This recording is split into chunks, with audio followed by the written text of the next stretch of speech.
Muy buenas noches. Hoy es el Día Internacional contra la Corrupción, así que a seguir luchando contra ella, trabajando a full y no dejar de denunciar. También te quiero recordar que el mundo está sufriendo otra ola muy grande de coronavirus. Por favor, es muy importante la vacunación, es importante que lo hagas, que lo comentes, que actives y que mires tu alrededor para poder seguir adelante. Vacunate, vacunate. La economía, la salud, los fallecidos que hemos tenido este año y el año anterior han sido terribles cifras. Así que por favor, toma nota, conciencia. Estamos en un mes tan importante para la familia, para los amigos. Y qué importante, qué lindo sería tenerlos siempre que podamos. Y de eso depende la prevención, el que estés al tanto, el que te cuides. Queremos acercarnos, pero te recomiendo que lo hagas. Vacunate, asistí a los vacunatorios. Y si puede ser la segunda y tercera dosis, mucho mejor. Tenemos que sacar el país adelante, y para sacar el país adelante no solamente exigirle a los gobernantes, empieza por nosotros mismos también. Hagamos nosotros y demostremos que sabemos hacer las cosas bien. Arrancamos, buenas noches.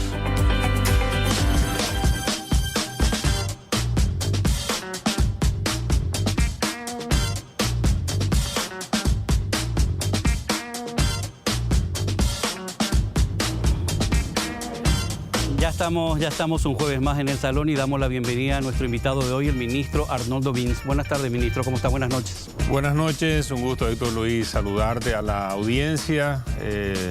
Un gusto compartir contigo el salón. Viste, ya comencé equivocándome, siempre digo buenas tardes, no entiendo, hay forma que... Bueno, ministro... Ya oscureció todo. Ministro, qué años más intensos, ¿verdad? Estos dos últimos. Sí, años muy intensos y muy desafiantes, especialmente la conjunción mundial que trajo la pandemia nos ha exigido a todos a fondo, ¿verdad? No solamente a los que estamos en diferentes cargos de responsabilidad del gobierno, sino también a todos los ciudadanos, al sector privado. Han sido años muy intensos y estamos llegando a fin de año ya con bastante agotamiento acumulado. Vos dijiste que siempre yo hablo de lo que es la salud mental, la memoria frágil a veces, cómo uno parcela en la cabeza, distribuye ciertas cosas. Y parece que algunos o muchos se olvidan de todo lo que pasó realmente estos últimos años, como comencé diciendo, los fallecimientos, y que no solamente afectó a nivel particular, porque una de las cosas que tanto se habló estos años de pandemia, casi 2 años de pandemia, es que se paralizaban las obras, que todo quedaba pendiente. ¿Cómo viviste eso al principio, ministro, cuando empezó todo esto? Y ha sido un gran desafío. Desde el gobierno, el equipo económico especialmente dio claras instrucciones de no parar las obras. O sea, fuimos uno de los países, hay otros que tomaron diferentes tipos de decisiones al respecto de qué sectores de la economía parar o no parar. En nuestro caso, las obras tuvieron el apoyo de continuar con estrictos protocolos. Fuimos un poco desafiados con el sector privado a aplicar protocolos estrictos de manejo del personal, de los horarios, de trabajar en cuadrillas. Y en el caso cuando aparecían los positivos, bueno, cómo reaccionar a los efectos de generar la menor posibilidad dentro del marco de la posibilidad, valga la redundancia, de mayor contagio, o sea, evitar al máximo esa posibilidad. Y realmente los primeros meses fueron muy duros hasta julio del año pasado, desde marzo hasta julio, prácticamente logramos tener 0 casos en todas las obras. Y luego cuando se flexibilizaron las fases, ahí sí nos tocó a todos. En el ministerio mismo hemos perdido a cerca de 40 compañeros de trabajo. Wow. que fallecieron lamentablemente por causa de esta enfermedad. Y eso ha golpeado no solamente a todas las familias, a todas las instituciones, personas valiosas que se fueron lamentablemente por culpa de esta enfermedad. Ministro, me gustaría hacer, si puede ser, un pequeño o largo repaso por tu vida. Hay cosas que voy descubriendo que yo no sabía, fue muchos años de comunicador también, pero me gustaría conocer un poquito más para luego hacerte una serie de preguntas que me llaman la atención, porque sos una de las personas que fue muy atacada también en muchos sentidos a nivel de las redes sociales, ¿verdad?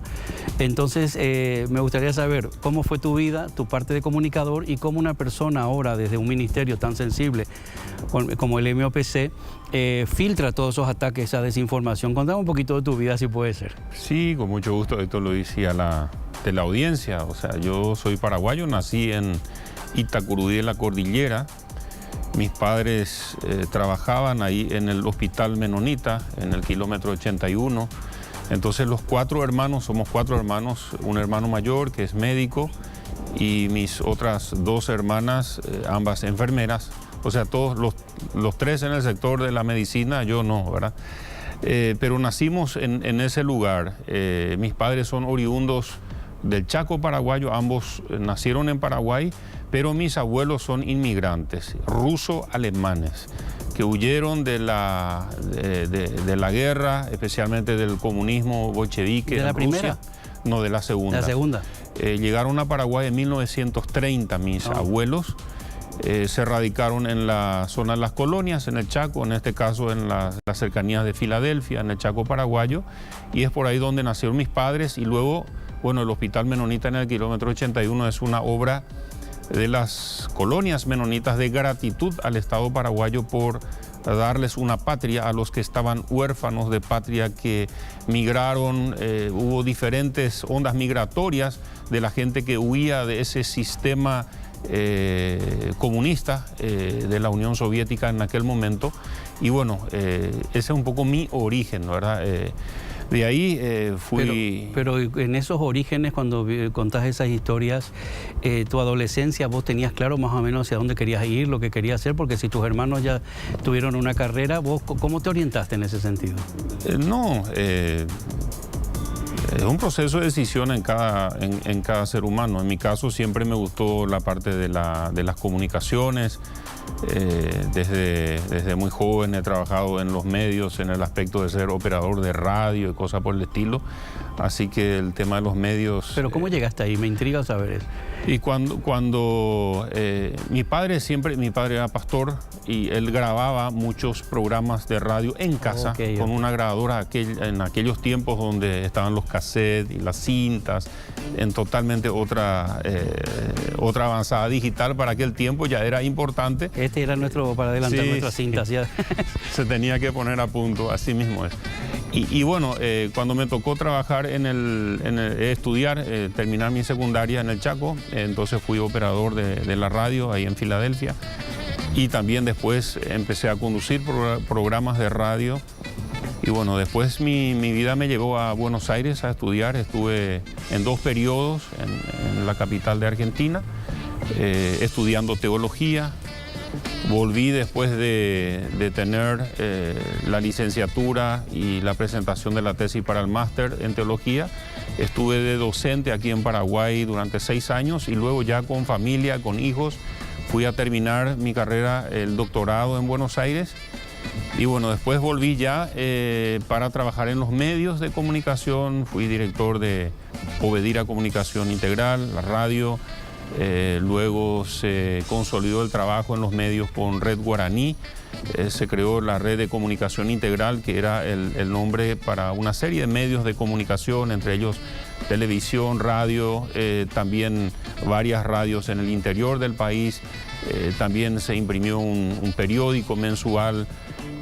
Y bueno, fueron años intensos en los medios de comunicación hasta el año 2011, culminando el año 2011. Tomamos la decisión en familia de incursionar en política. Es así como me lanzo en una candidatura presidencial dentro del Partido Colorado. Luego se ajustan las cuestiones internamente en el partido. ¿Qué encontraste en ese momento? ¿Qué encontré? ¿Qué encontraste cuando empezaste? Porque cambia radicalmente cuando uno quiere candidatarse.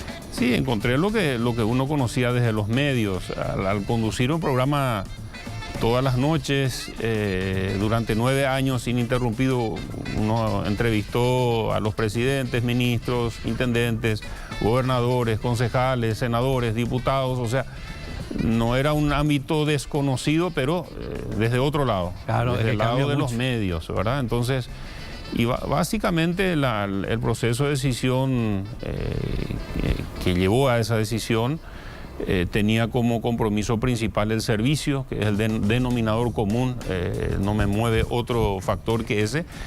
En la prensa mucho hemos podido ayudar, o sea, uno puede mostrar los problemas, las necesidades, pero muchas veces uno no está en la fase donde uno puede tomar decisiones que ayuden a resolver ese problema. Uno puede mostrar dónde está el problema, apuntar ahí, hacer una con flecha con las autoridades del ramo para tratar de solucionarlo.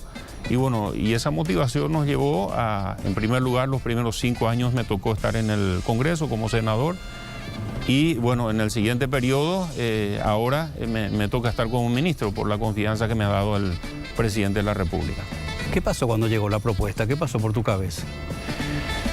Bueno, yo para este fue? periodo realmente fui cabeza de lista de nuestro movimiento para el Parlasur. Entonces fui electo como parlamentario del Mercosur. No obstante, en el proceso, el actual presidente, que era parte del mismo equipo en el Senado, hemos trabajado los 5 años juntos con el actual presidente, que era senador, con varios de los legisladores que siguen ahí. Y él siempre decía que quería tenerme más de cerca en alguna función administrativa, pero realmente fue un proceso no fácil de aceptar. Creo que fueron 3 veces que él y otros me insistieron para aceptar esta cartera tan desafiante, especialmente porque también en el periodo anterior la vara quedó muy alta, como siempre me decían.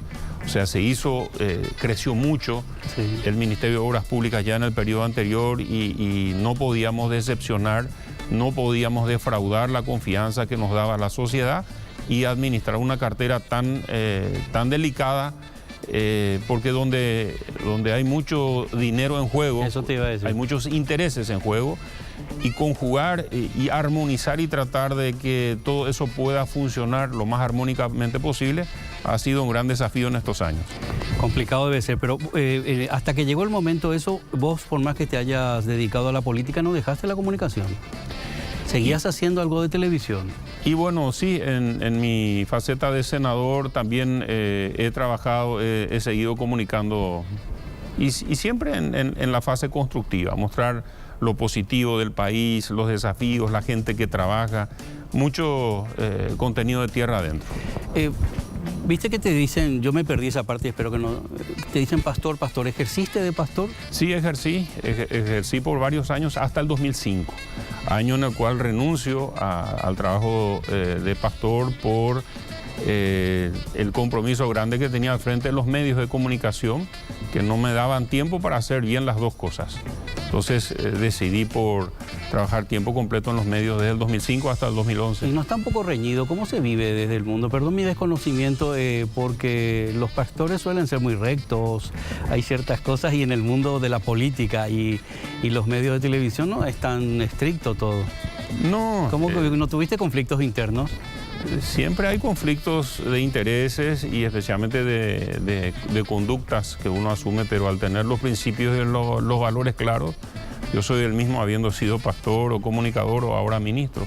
Soy la misma persona. Pero ahora, por ejemplo, vos de cara a los medios sos muy contenido. Solamente te veo cuando estás inaugurando algo, pero no tenés esa comunicación que tenías antes con la gente. ¿Por qué cambió eso? Y porque mi función me obliga a estar muy concentrado en mi tarea. Lamentablemente no tengo el tiempo que todos quisieran tener, tal vez los medios, para poder. Hoy, por ejemplo, empecé temprano en la zona de acceso sur, en Tres Bocas, donde estamos haciendo una obra muy importante para descomprimir el tráfico, donde tuve contacto con los medios. En cada acto, casi cada semana hay 1 o 2 inauguraciones donde uno tiene contacto también en la previa o después del acto con los periodistas en esa zona, pero también cambió el modelo, también los medios. Las conferencias de prensa, sentarte, hacer una larga conferencia, muchas veces no transmite lo que la gente quiere ver, otra forma de comunicación hoy. Y usamos mucho las redes sociales tanto del ministerio como las propias, los perfiles propios en los cuales comunicamos lo que creemos que es importante que la gente se pueda enterar. ¿Sos consciente que hay muchas personas, o no sé cuántas, que están enojadas contigo, que hablan de corrupción, que hablan de tantas cosas? Yo nunca veo una muestra, un informe de nada, ¿verdad? Pero ¿cómo vivís eso? Lo que quería saber es, ¿cómo vivís esa parte cuando te acusan de esto, cuando se habla del puente de Ñandutí? ¿Cómo se vive todo eso, ministro? No, y es parte de lo que significa estar en un cargo como este, ¿verdad? O sea, hay muchas cosas en las cuales las personas no necesariamente estén de acuerdo, y como dije al principio, hay muchos intereses también en juego. Muchas veces las acusaciones vienen también de sectores que tal vez fueron perjudicados por alguna decisión que me tocó tomar.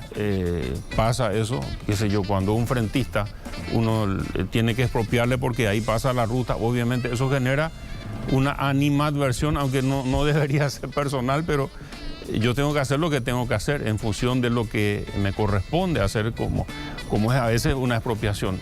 Hay personas que a veces se enojan por eso, hay otros que quisieran manchar por manchar, y a veces sería interesante que pongan la firma y su número de cédula cuando acusan de algo, como lo que mencionaste, por ejemplo, de la pasarela entre Ñuguazú y el Comité Olímpico, que es una obra que ha tenido sus cuestionamientos que están siendo, digamos, documentados y revisados por varias instituciones, la Contraloría, el Ministerio Público, Contrataciones Públicas, y por la misma auditoría interna, desde que tomamos conocimiento de posibles irregularidades en el proceso. Hemos hecho la auditoría interna, se han separado a las personas que estaban responsables de esa instancia dentro del ministerio, y se está en un proceso de revisión, y obviamente no se pagó ni un centavo más desde aquella vez a la empresa. La obra ha terminado, está en sus inspecciones finales, y yo creo que en breve eso va a tener un cierre en el sentido de una recepción provisoria, por lo menos de la obra, para que pueda utilizarse. El paso está preparado, y va a ser necesario. Paraguay va a ser organizador de los Juegos ODESUR el año que viene, y mucha gente va a tener que usar ese espacio también para estacionar en el Ñuguazú y poder pasar a las competencias internacionales. Ese fue el objetivo por el cual se construyó, principalmente para dar conectividad y especialmente por la seguridad de las vidas de las personas que en esa autopista es muy complejo para poder cruzar. O sea que me hiciste acordar una cosa. Cuando vos asumiste, de cara al programa que tengo en radio, las quejas que venían sobre vos, hacia vos, eras que tenías un exceso de celo a la hora de hacer licitaciones, porque querías hacerlo tan bien que había muchas cosas que se ralentizaban demasiado, que no tomabas la decisión, y algunos estaban enojados porque decían, es que él no está agilizando, él está trabando todo, y me decían otros, no, es que como no quiere hacerlo tan bien, está controlando cada paso y por eso se retrasa cada licitación. Eso es lo que me llegaba, era así eso. ¿Te costó arrancar, empezar a dar licitaciones? A todos les cuesta arrancar en la función pública en un cargo como este, ni qué decir. Yo sé que los primeros meses de gobierno se estaba evaluando, incluso mi nombre sonaba como alguien que tenía que ir por falta de ejecución o falta de resultados. Sí, es verdad. Eso fue así en los primeros meses. Hemos demostrado con el tiempo. Imagínense, uno viene a una institución donde hay unas 3.800 personas trabajando, como es el Ministerio de Obras Públicas, y uno tiene que entender todo el funcionamiento interno, todas las dependencias de un ministerio que tiene 4 viceministerios, cada uno en su ámbito diferente, como el de Transporte o el de Minas y Energía, ¿verdad? O el viceministerio de Obras en sí. Son casi mundos separados dentro de una misma institución. Y hacer que todo eso funcione, los procesos licitatorios, como bien has dicho, son bastante complejos porque hay mucho en juego y había una tremenda competencia, y una de las cosas que logramos revertir, y creo que para bien, Héctor Luis, ha sido especialmente focalizarnos, y ha sido un mandato del presidente también y un compromiso de insistir en que las empresas paraguayas tengan preeminencia, o sea, generar mano de obra y fortaleza a las empresas paraguayas. Y eso ha sido, digamos, un norte muy importante en este proceso. Justo en el periodo anterior había un poquito más de esfuerzo para que algunas grandes empresas de afuera tomen las grandes obras. Un ejemplo contundente, la reconstrucción de la ruta Transchaco. que estaba destinado a través de una ley, llave en mano, para que una empresa grande de afuera tome toda la obra de 550 y algo kilómetros. Cuando asumimos, hemos cambiado eso a que sean 8 diferentes lotes, y muchos de ellos se han presentado 2 o incluso 3 empresas juntos, lo que genera hoy en 8 lotes, cada uno un poquito más de 60, 70 kilómetros, genera hoy mano de obra a más de 3.200 paraguayos de forma directa y trabajo a full para unas 15, 16 empresas paraguayas, inclusive alguna que otra extranjera que también se presentó en esos lotes. Si tuvieras que hacer, ya que estamos llegando a final de año, un análisis de este último año en cuanto a emprendimientos, obras y avances, ministro, porque a veces yo lo analizo y nos perdemos, y lo digo en radio también, nos perdemos ciertas noticias o pasamos como por alto, es un puente, es una carretera, son kilómetros como si fueran nada, y creo que algunos están tan enojados que no les da capacidad como para felicitarnos a nosotros, al fin y al cabo, los que vamos a disfrutar, caminar o andar, o lo que es el progreso de lo que se está avanzando. ¿Cómo lo vivís vos? ¿Cómo están los proyectos? ¿Qué pasó este año? Hemos avanzado muy bien, Héctor Luis, con muchas obras y especialmente obras emblemáticas para la República del Paraguay. Quiero, antes de pasar a esas obras emblemáticas, mencionar una decisión demasiado importante que tomó el presidente de la República cuando empezó la pandemia. Paraguay no estaba preparado en el sistema de salud para enfrentar ese gran desafío. Fue una de las causas por las cuales se tomaron decisiones muy drásticas de cierre del país para darnos tiempo para preparar recursos humanos, generar todos esos procesos que no son tan fáciles en el Estado y construir infraestructura sanitaria que ayude para la atención a los pacientes de COVID. Y en ese proceso el presidente una vez me llama a mí y al ministro de Salud y nos dice, mira, el ministro de Salud va a tener todo su tiempo ocupado en la parte sanitaria, en la parte médica, de recursos humanos, y yo quiero que vos, Obras Públicas, te ocupes con tu cartera para ayudar en toda la parte de infraestructura, que no sea que los personales del Ministerio de Salud se deban abocar también a esa cuestión, que hasta ahí siempre también era algo parte del Ministerio de Salud. O sea, por primera vez el Ministerio de Obras Públicas entonces ha tomado la iniciativa, convenio mediante con el Ministerio de Salud, de dedicarse a construir pabellones de contingencia, que hicimos los primeros 2 grandes, uno en Ineram, otro en Itagua, en un lapso de 30 días, que fue para recibir la primera ola de los pacientes de COVID. Y bueno, después eso fue creciendo. En total hemos hecho 9 pabellones en el año 2020, 9 en este año. Y eso ha generado una capacidad. Paraguay tenía cerca de 300 camas para terapia intensiva. Hoy tiene como 800 y más camas de terapia intensiva. Al principio también se criticó, ¿verdad? Se comparaba con otros países, se decían que parecían carpas nada más. Que no. Justamente acá, en cambio, en Paraguay hemos edificado estos pabellones con un material que permite una vida útil por lo menos de 15 a 20 años, en el sentido, no carpas que después se desmontan como hicieron otros países. O sea, es una inversión que queda como un bien de infraestructura. Inclusive estos pabellones de este año se está terminando de montar con toda la planta de oxígeno, que fue otra crisis que tuvimos, la generación de oxígeno que estaba en manos de 2 o 3 privados. Hoy muchos de estos hospitales y pabellones tienen su propia planta de generación de oxígeno ahí donde están, o sea, pueden proveer para otros inclusive. Ministro, ahora hablamos de las obras porque ahora voy a hacerte una crítica a vos, pero que vengo criticando hace muchos años. Es que, no sé si se consiguió ahora, es el no trabajar en equipo en las instituciones del Estado. En su momento yo notaba que cada uno iba por su lado, a veces coincidían y no hacían nada, se duplicaban cosas. ¿Cómo está en ese aspecto? Creo que hemos mejorado mucho, siempre hay cosas que mejorar en ese sentido. Por ejemplo, en el trabajo en las rutas, coordinamos muchas de nuestras tareas con Senatur, por ejemplo, todo lo que tiene que ver con la cuestión turística, señalética, guía para los turistas. Estamos trabajando muy de cerca con Senatur en ese sentido, ayudando a Senatur y especialmente al desarrollo de muchos otros, digamos, sectores de la economía, como la gastronomía, la hotelería, los lugares en el interior en el cual la gente quiere llegar. Entonces, estamos trabajando muy de cerca. Lo que te mencioné de salud es un aspecto en el cual hemos trabajado muy bien y también hemos articulado muy bien con los gobiernos departamentales Eso te iba a preguntar. Y municipales. Eso me interesa. Convenio mediante, hemos logrado revertir situaciones tremendas en muchos municipios que no tenían, algunos ni siquiera una cuadra de carpeta asfáltica en su comunidad.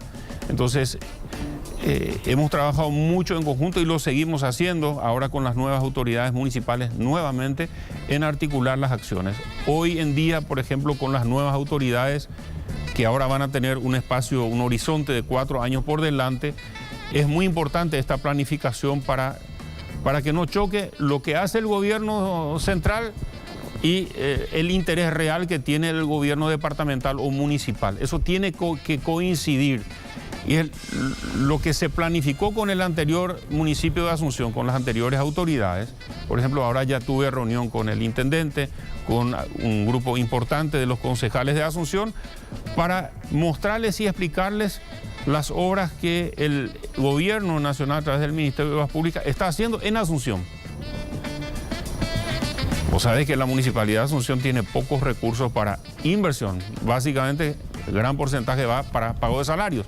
Entonces, ¿cómo podemos articular para que entonces las obras que se hagan en Asunción sean las que también sean prioridad para el intendente, para los concejales, que sea la misma prioridad, no que el gobierno por su lado y el intendente o la Junta Municipal por otro lado? Esa articulación lleva mucho tiempo, mucho desgaste, mucho diálogo, pero vale la pena porque finalmente esas son las obras que generan soluciones definitivas muy positivas para la sociedad. Y algunas se retrasan demasiado porque no había un entendimiento. Y una de las cosas, ya, que no, a lo mejor no es tu área, ¿verdad? Pero ya que hablas de la Asunción, es la ley de capitalidad. También le hace falta que nos demos cuenta al gobierno central que la capital debería estar atendida también. Así es un tema parlamentario principalmente. Sí, ya por eso tu área, pero... Y sí, Asunción necesita muchísima inversión en infraestructura. Hoy con todo lo que se está haciendo se le va a valorar lo que es el río Paraguay y todo ese tremendo potencial de naturaleza que tiene el capitalino para ofrecer al mundo, no solamente a los habitantes del Paraguay. Asunción se va a ir transformando en una capital digna de ser admirada, va a transformarse. Vos sabés que hablando contigo el otro día o varias veces, me di cuenta que tenés varios puntos, porque a veces cuando uno está en una gestión le preguntas a alguien, ¿qué es lo que más te gustó? ¿Qué es tu preferido? Y me di cuenta que en tu caso tenés tantos preferidos ahora que estás por a punto de inaugurar o abrir o que estás terminando. ¿Podríamos hacer un pequeño repaso, ministro? ¿Qué es lo que nos viene? Carreteras, sí. Rutas, puentes. Categórico. Tenemos varias obras en proceso de terminación. Uno es el tramo desde el Tebicuarú hacia Pilar, que forma parte de un corredor. Hasta Alberdi ya habilitamos. Desde Alberdi hasta el Tebicuarú quedan 52 kilómetros que están en un 30 y algo % de avance. Vamos a ir mostrando diferentes fotos para ver si coincidimos. Si no coincidimos no importa. No importa. Esta es la vía oceánica y la ruta Transchaco. En el Chaco, grandísimas obras de inversión. Se está reconstruyendo toda la ruta Transchaco. Va a ser un corredor logístico muy importante con todas las especificaciones técnicas de avanzada como estamos viendo, justamente para brindar a nuestro país ser parte del corredor logístico y que no nos va y paseen por arriba o por abajo al país. Este corredor logístico, la ruta Transchaco, es la columna vertebral de nuestra república. Y ahora ahí se suma la ruta de la leche, ¿verdad? Que es toda la zona de la producción, que ese proyecto arrancó ahora, son casi 180 kilómetros en total, la ruta de la leche, donde hay muchas poblaciones indígenas, de paraguayos y de las colonias, que tienen cooperativas de tambos en los cuales producen lo máximo que consume Paraguay en leche viene de esa zona de nuestro Chaco paraguayo. En Asunción, muchas obras, como ya hemos mencionado, la parte del puerto, ahí encontramos pinturas en ese sector mismo, pinturas de la época de la colonia que daban la bienvenida en 5 o 6 idiomas a los que venían. Antes no había avión, no había otra, venían en barco. Tenían que llegar por el puerto. Y bueno, y este es el puente sobre el Tebicuarú, que hoy ya está terminado, asfaltado, están en proceso de terminación y de pintura.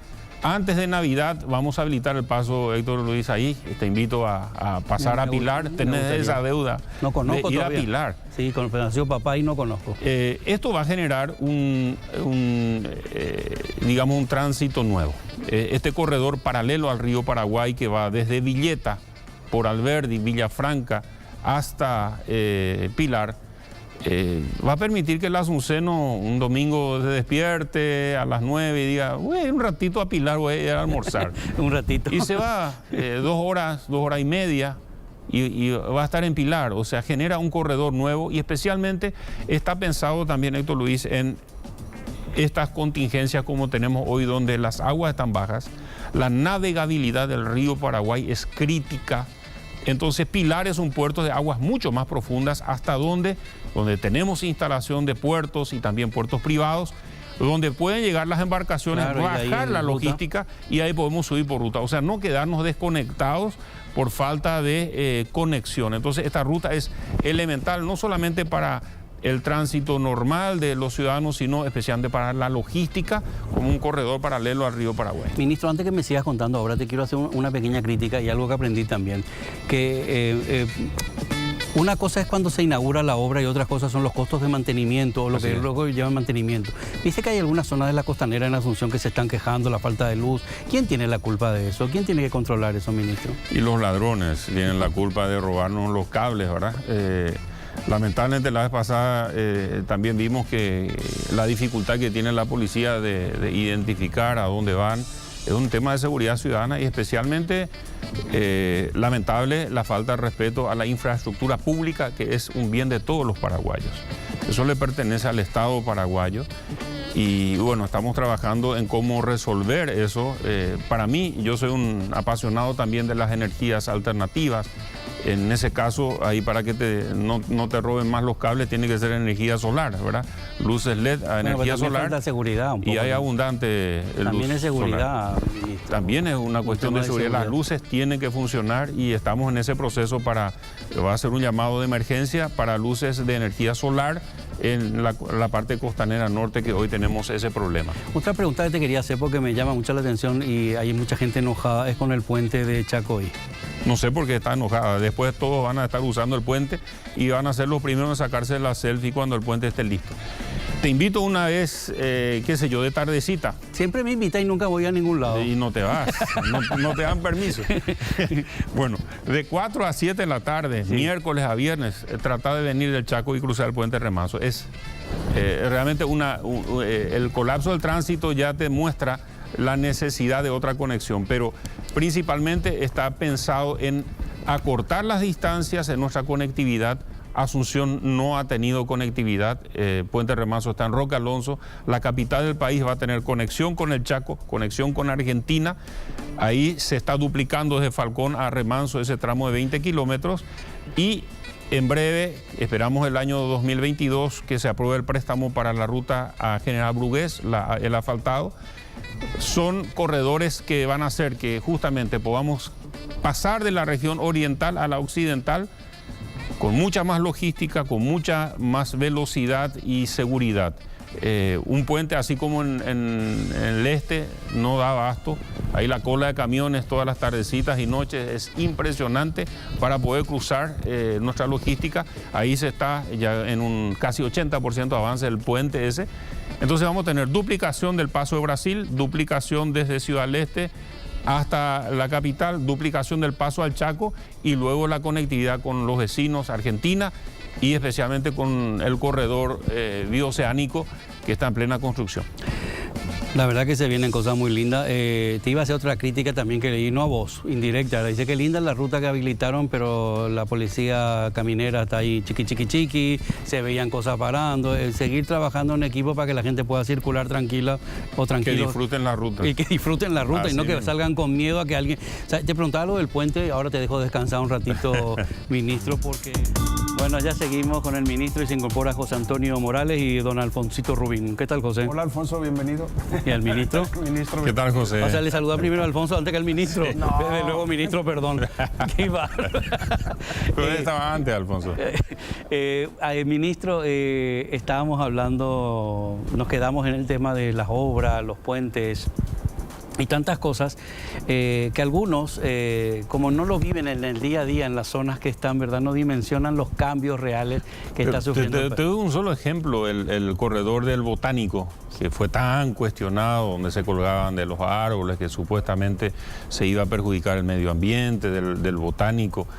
Hoy en día la gente lo disfruta. Una médica me llamó los días pasados, me dijo, yo hacía 1 hora 40 minutos de la zona de Surubí limpio hasta el consultorio. Hoy lo estoy haciendo en 17 minutos. Dice, no sabes lo que significa el cambio. O sea, multiplicar la semana por el mes. Claro, o sea, el tiempo que uno está en el tráfico, o sea, hay soluciones emblemáticas como esa que la gente valora, tarde o temprano se da cuenta por qué se hace, para qué se hace, y finalmente es el objetivo de esta clase de obras, darle seguridad, agilidad, conectividad a la gente para que pueda llegar rápido a su trabajo, volver a su casa, ir al hospital, al centro de educación, donde sea, todo con la mayor fluidez posible. Voy bien con ciertos temas. En un momento dado se habló de tu nombre para supuestamente la presidencia y de repente se bajó. ¿Bajaste vos? ¿No te llegó? ¿Es mentira? ¿Qué pasó? Me acordé ahora. Te comenté hace rato que yo me lancé allá por el fines del 2011. Ahora te digo. Yo no me lancé en ningún momento. Que la gente lo haya mencionado, sí, lo ha mencionado. Y sí, pero puede mencionar, muchas veces menciona el nombre de uno con razón o sin razón, ¿verdad? Pero yo estoy absolutamente concentrado en mi gestión, tengo demasiado que hacer, ¿verdad? Y son muchos los desafíos, es una cartera muy compleja, que yo no fui ahí para hacer a medias las cosas, sino para tratar de hacer la mejor gestión posible. Bueno, José me preguntaba hace un rato para que te pregunte, no sé si le querés preguntar la continuidad. Hablábamos un poco de la cooperación entre los distintos gobiernos cada 4 años, cada 5. Cada 5 años. ¿Cómo se mantienen los programas a largo plazo, esa visión de cómo organizar una ciudad o un territorio?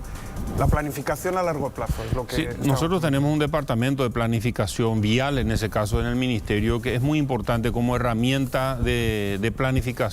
Muchas de las obras que nos toca culminar arrancaron en el periodo anterior y otras que nos toca empezar van a inaugurar los que siguen en el próximo periodo. Y así tiene que ser. Y entre medio, justo a la mitad, normalmente se hacen las elecciones municipales en las cuales la articulación con los gobiernos municipales se da en el medio de un periodo. Entonces eso también genera una serie de inconvenientes a alinear todo eso hasta que las nuevas autoridades tengan clara su planificación, cuáles son sus prioridades, que a veces no son las mismas de los que dejaron.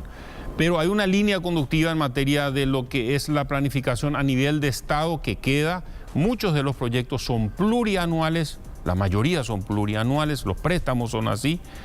Obras complejas como lo que es todo el proceso de la Costanera Sur, que ahora se está construyendo, donde convergen varios contratos. La Costanera Sur como uno, otro contrato que son las viviendas en las cuales va a ir toda la gente que hoy está expuesta a las crecidas del río Paraguay, donde estamos haciendo un trabajo tremendo de articulación con el padre Velasco, de esa zona del Bañado Sur realmente, y toda la organización que él preside. Y bueno, esos trabajos son de varios años. La Costanera tal vez vamos a poder ver muy avanzada en nuestro periodo de gobierno, pero se va a inaugurar en el próximo gobierno. Las viviendas principalmente, vamos a terminar seguramente los procesos licitatorios el año que viene y van a empezar a construirse, pero lo va a culminar el próximo periodo de gobierno. Bueno, se nos fue el tiempo y yo necesito hacerte ciertas preguntas. Sí. Una de ellas te quiero hacer yo personalmente. ¿Estás satisfecho con tu gestión realmente? ¿Estás contento? ¿Pudiste llegar? Estoy mucho más conforme que al inicio, que costó arrancar, como bien dijimos, pero hay todavía grandes desafíos por delante. Quiero seguir, por eso, dedicándome exclusivamente a la tarea para poder dejar algunas obras de infraestructura bien encaminadas para el futuro del país. Vamos a hacerte una serie de preguntas. Tenés que pensar un número del 1 al 22. Del 1 al 22. El 7. 7, vamos. ¿El 7? ¿Me lanzo yo? Vamos. Bueno, señor ministro, a ver, ¿qué cuenta bancaria te gustaría tener? Yo no, o sea, Tengo una cuenta bancaria en un banco, pero no en el Banco de Fomento. ¿La de un otro en el mundo, nada? No, ni la no de me interesa. Elon Musk, el de Mi pasión Tesla. No está en eso. No, para nada. Para nada. Para nada. Bueno, otro número, del 1 al 22. El 20. Vamos, José. ¿Hacemos? 18, 19 y 20. Vamos. Mira, esta me gusta. Durante tu adolescencia, ¿cuál fue la locura más grande que hiciste? Que se pueda contar. No, que cuente, al menos no se puede. Bueno, sí, cuenta. Y se ve la locura. En mi adolescencia, al bajar en un cerro en bicicleta, se quedó sin freno y me corté acá. Dios mío, casi morí degollado. Y sí, me faltó 1 centímetro para llegar a la arteria principal. Después me la cosieron, pero quedó la cicatriz. Es una señal de la adolescencia. Nos creíamos más valientes que la física, la ley de la física y de la gravedad. Otro número. Venga. El 5. El 5. Si pudiera cambiar en este momento, si pudiera cambiar de profesión, aparte de las que ya ha ejercido hasta ahora, ¿cuál le gustaría hacer? ¿Cuál te gustaría hacer? Aparte de comunicador, que eso creo que siempre es pastor, ministro, senador. Lo que quisiera tener más tiempo para mis nietos. Profesión abuelo. Profesión abuelo. Yo creo que se lo debo a mis nietos, mis nietas, el tiempo de calidad para transmitir valores, para escucharlos, para acompañarles en el proceso de crecimiento. No hay nada más importante. No hay puente, no hay ruta que uno pueda inaugurar que sea más importante que la vida de uno de los seres que Dios permitió en su bendición que tengamos, que podamos sembrar semillas de valores, de virtudes, ayudarles a que puedan ser personas útiles en la sociedad alguna vez. Entonces, quiero dedicar más tiempo a eso. Bueno, ahora te voy a pedir un favor y ya te dejamos libre. ¿Podés mirar a esa cámara y tenés 40, 50 segundos, lo que vos creas, y le dejas un mensaje a la audiencia, por favor? Muy agradecido en primer lugar por este espacio. Quiero agradecerles a todos ustedes por el acompañamiento, también por las críticas que son siempre bien recibidas cuando hay una buena intención y bueno, especialmente en este momento de fin de año, pedirles que puedan dedicar tiempo a reflexionar en la vida. Si hoy estamos aquí con vida es porque hay todavía un propósito por delante. Hemos perdido muchos seres queridos en este proceso tan doloroso del COVID en estos últimos 2 años, y si estamos aquí es porque todavía tenemos un propósito importante y por eso reflexionemos en eso. No acumulemos amargura, rencor, finalmente eso perjudica nuestra propia salud. Seamos personas proactivas positivamente, pensando en el bien del prójimo, en el bien de las próximas generaciones. Dejemos algo positivo en el mundo, entonces habrá valido la pena estar aquí. Muchas gracias. Gracias, ministro. Me llamó la atención la acotación que cuando íbamos a comenzar el programa, muchos compañeros del canal se acercaron a saludar. Sí. Eso es que dejaste buena huella en ellos. Gracias, ministro. José Antonio Urban. Estoy acá, José, hola, te iba a decir otra vez, estoy acá, hola otra vez. Luis. Estoy acá analizando muchas veces, después que hacemos un programa de estos o hablamos con nuestros invitados, algunos se enojan porque no fuimos más críticos, más duros, pero a mí me interesa saber la realidad, saber lo que ellos nos cuentan. Luego la audiencia sacará sus propias conclusiones, pero hay que sacar sus propias conclusiones, varias veces lo he dicho, en base a información real, de verdad. Tengan cuidado, la información está muy tóxica a veces, no se crean todo lo que leen. Empecé el programa diciendo eso, y es importante analizar. Por ejemplo, el ministro nos hablaba de ciertas obras y nos contaba cosas. Investiguen, analicemos. Por otro lado, sí hay que ser críticos. Hoy es el Día Internacional contra la Corrupción, por eso hay que seguir insistiendo, hay que seguir denunciando todo lo que uno crea que pueda estar mal y que pueda haber casos de corrupción. Bueno, vamos a relajarnos un poquito. Ahora vamos a hablar en territorio República Animal. No sé si la semana que viene nos dio tiempo a contarte algún caso. Hoy te quiero contar el caso de Nati, porque creo que el jueves pasado nos emocionamos y no. Hoy te voy a contar el caso de Nati. Mira qué chiquitita. Nati es una perrita que me escribieron, por favor, que habían tirado en una esquina, herida, absolutamente llena de tumores, de una hernia gigantesca. Es el día que la fuimos a rescatar y ayudar. Nati tiene prácticamente ciega, a los pocos días ya se quedó ciega del todo. Estaba llena de tumores, yo no sé cómo pudieron hacer eso. Es una perrita que pesa 3 kilos 200, súper chiquitita. No sé si la utilizaron para criar, saben que hay mucha gente que tiene criaderos y lamentablemente los trata como cosas y no como lo que son seres vivos que sufren y padecen. Bueno, Nati, fuimos a recogerla enseguida, fuimos a buscarla y es una perrita que se nota por su carácter, que por más que está bien es una perrita argel. Por ejemplo, a ella no le gustan mucho los mimos, no le gusta que le acaricies. ¿Es así o no es así? Vos la conocés, así que Nati es un ejemplo de los maltratos que hay a otros niveles y cómo los utilizan.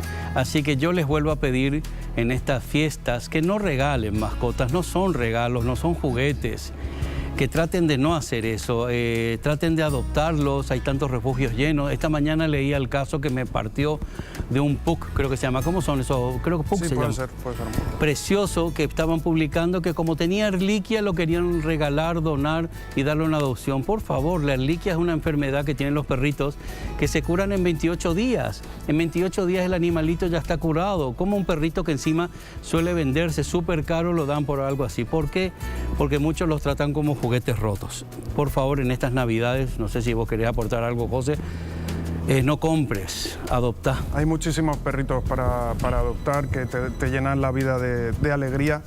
Y sobre todo viendo las imágenes de Nati, que yo estoy seguro que la utilizaban para criar porque tenía en las mamas, al no dar de mamar, yo creo que le retiraba a los cachorros, tenía unas calcificaciones gigantescas y en toda parte de su barriguita baja tenía como un puño, era como una pelota su quiste. Hay que denunciar también a los criaderos que tienen a los perritos de una manera infrahumana, les tienen muy mal, en muy malas condiciones, y todavía veo carteles en algunos sitios, en algunas veterinarias, se venden cachorros de tal raza, se venden cachorros de tal otra. Aparte que hay que regular todo esto mucho mejor, hay que denunciar. Muy bien, muy bien, muy bien. Y como en esta fecha, disfruten las mascotas, los animalitos, pero adopten, que hay de todos los tamaños. Vamos a un pequeño corte y volvemos. Bueno, por lo que veo ya tenés preparada alguna música que vas a hablar. Yo quiero agradecer a Complot, que me acompaña desde el primer día. Les quiero invitar este domingo a las 21:30 horas que en la tele vean Únicos, que hacemos un especial con los abuelitos. Visitamos a la abuelita, ¿sí? Visitamos a las abuelitas y a los abuelitos, hay que tenerlos siempre muy presentes. ¿Qué nos contás, José? Pues nos vamos con nuestro TBT musical, coincide con el año de nacimiento del señor ministro, nos visitó hace un momentito, y nos vamos con los Beatles con la canción Can't Buy My Love, que se publicó el 20 de marzo en Inglaterra y el 16 de marzo del 64 en Estados Unidos. Súper conocida. Bueno, me tenés que decir Can't. Can't. Fue compuesta por Paul McCartney, sí, pero se le acreditó al dúo Lennon-McCartney. Bueno, les dejamos con música entonces. Disfruten de los Beatles. Vamos con la música. Buenas noches, gracias.